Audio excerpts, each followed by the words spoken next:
I want to talk about the necessity of de-escalation in high emotional situations, particularly in the example we're going to talk about today, road rage incidents. Now, road rage interests me in particular because I, from time to time, experience a little bit of it. So, just for context, I'm from Chicago, and I learned to drive in Chicago, and I live in the deep South. So I drive with purpose, I drive with intent, um, usually, skirting what I would say what is reasonable, regarding the speed limit. I don't drive recklessly, but I drive with purpose, and I live in the deep South. So we have a lot of folks that don't really seem to need to be anywhere, right? So that can frustrate me from time to time. And what I've done as I've gotten older and arguably wiser is try to monitor my self talk and be cognizant and aware of those rising emotions. But this person that we're going to show in this particular example did not have the skill set to de escalate and be aware of their mental disposition. Now, I'm going to take you over to the interwebs, and we're going to talk about um, a 23-year-old man named Elijah Thurman Taylor from Nakina, North Carolina. Now, I went and found this dude, and you can see a picture of this dude right here on the Instagram. And oops, I didn't mean to love that. I do not love that. But that dude is 23. Holy cow! So he arguably might have had a few reasons to be mad, if you will. But let's go ahead and go over to the incident. Now, I will warn you, this is graphic. A young man lost his life in this incident. So let's just go ahead and check this out. You need that one more fucking time to get in my fucking face. I got one more time. Come on. Put your goddamn hands on me, see what happens. No, come on. Okay. So that was okay. Let's just talk about that. That primes us for what actually happened. So there was an intense emotional exchange based off a road rage event. We're gonna go through the precursor to that to give a little bit of context. It doesn't really show what they were arguing over. There was an accident, multiple cars involved, very heated exchange, emotions on both sides, a need to de-escalate on both sides. One was doing a little bit better job than the other, but still could have done a better job. You could see that the assailant, if you will, said, get in my face one more time, kind of, a lot of pride, ego, and anger going on there. And the other guy, his pride and ego takes over, and of course he takes him up on it and gets in his face one more time. And then you see what happens. The offender pulls a gun. The guy thinks he wants nothing to do with that, turns around, starts to run, and the guy shoots him in the back. Now, let's go back and check that out. So this is the lead up. Stupid bastard. God damn! That's the shooter. He had a hoodie on before he takes off his hoodie. She hit both of us this morning. I mean, how fucking stupid are you? I don't give a f- about your insurance, you ignorant. I ain't got to do I ain't got to do motherfucker. You hit me. You hit me. I ain't got to do you. Fuck you. Fuck you. You dumb.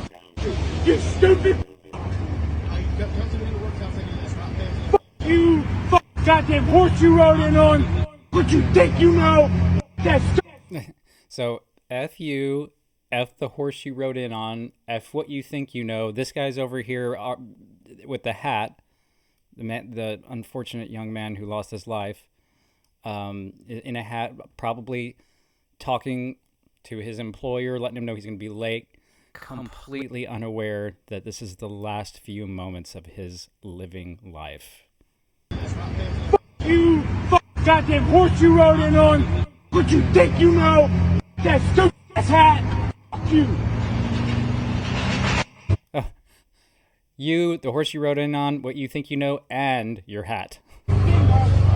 one more time to get some anger, man. You need that one more time to get in my Now, did you hear what the other gentleman just said?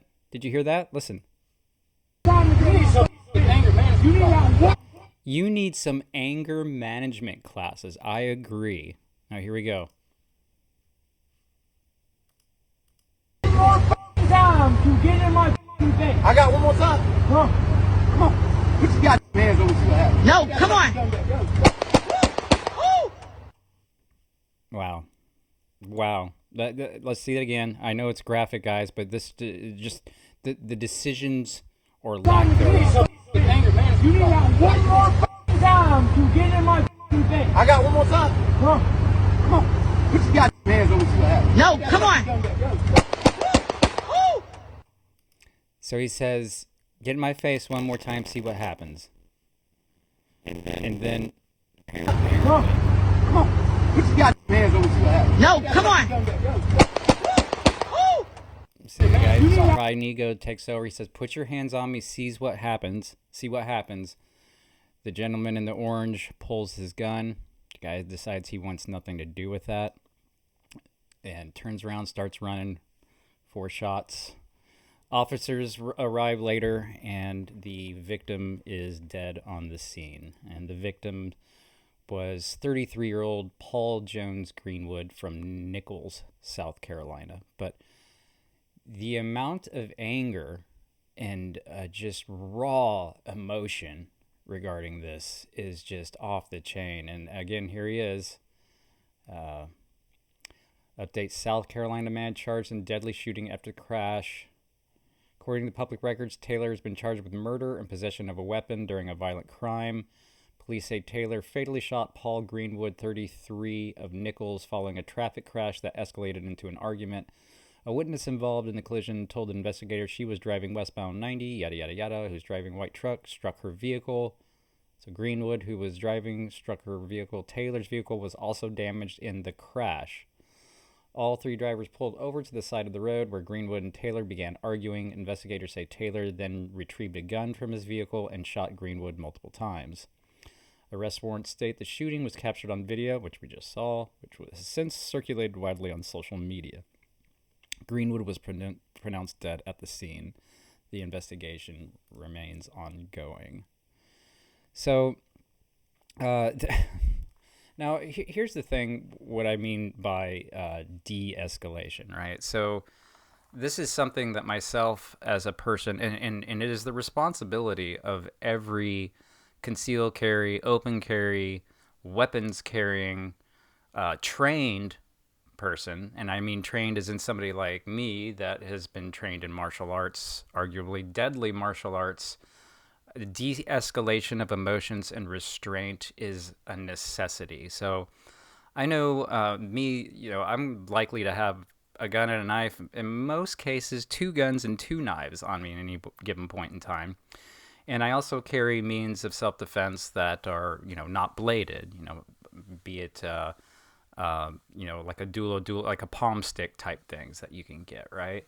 So I got my pick of Leonidas that I've shown before. I have false Sharpies, tactical pens, things of that nature that can be used to, deploy to pressure points, whatnot. But one of the things that we learned as martial artists, and one of the things that Master B, my main karate teacher, and one of the things that is also implied in my Filipino martial arts from Panganay, is that the control of your action and of your emotions is key.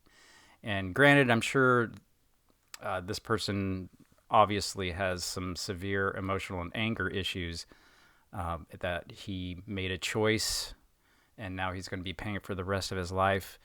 And a family, a group of people now have a loss in their life that can never be replaced. All because somebody wasn't able to handle their emotions. And the fact that he shot the man in the back, I can't think of anything more cowardly, more devastating than something like this that could occur to a family, to a person, and to yourself. I mean, I can't only imagine the regret that this young man is experiencing after this. and what he could have probably benefited from my anger management course. But there's a lot of turmoil out there in the world right now. I mean, there's like programmed agitation going on. We have things going on in Minnesota. A lot of very young people people of all ages that are in bad places, maybe don't have everything going for them in life, might be having a bad day. You never know who you're dealing with out on the road. And now we have even more pressing matters going on in the United States. So uh, the mental skill set to de-escalate, I know one of the things that I think about, because I have to go into town, I'm not fully off grid yet. I have to go into town. I go to the gym. I go to the grocery store. And sometimes I have to go through neighborhoods where people are a little aggressive. And I have to remember that getting in front of somebody, going faster than somebody, being the first at the light, at stop sign to go, the little additive movements that you make to get ahead of people, do they really add up to get you someplace faster necessarily? I would argue no. It's probably worth just taking your time, and it's something that I have to monitor myself talk about in my head consciously when I'm on the road every day, especially with these southern folk who, again, don't seem to have anywhere to go.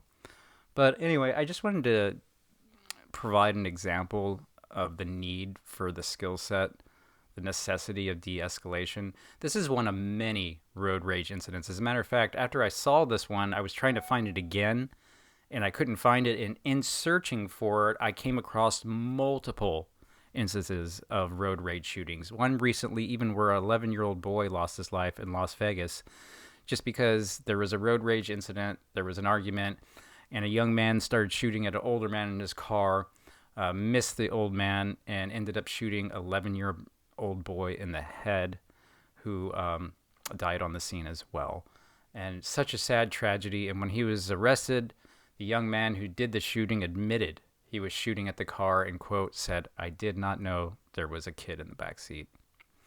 So you never know what you're dealing with, and likely you haven't assessed the situation in full detail to understand fully what's going on if you're in an emotional state. So I just figured I'd just throw this out there as kind of a public service announcement, I found it interesting, being that it combines several of my interests, being carrying weapons, road rage, and the necessity to de-escalate. It's actually built into our karate creed for our school, something that my teacher, that is, of martial arts and karate, talks about all the time. With power comes responsibility, and with training comes a mindset of when to use it. And even my Filipino martial arts teacher has told me the couple of times he's had to defend himself, deploy his knife, he didn't actually take out the blade. He actually just used the closed blade as kind of a palm stick to help remove himself from the situation. And it's important for people to know their local laws, their state laws, regarding what you can actually do in a self-defense situation. The necessity to de-escalate. It's a skill set. Highly recommended. All right, everybody, remember, make good decisions. Don't waste time. And something that I had to continually learn in life, and that I'm trying to instill in my daughter, remember, it's not about what you want. It's about what needs to be done. Shalom.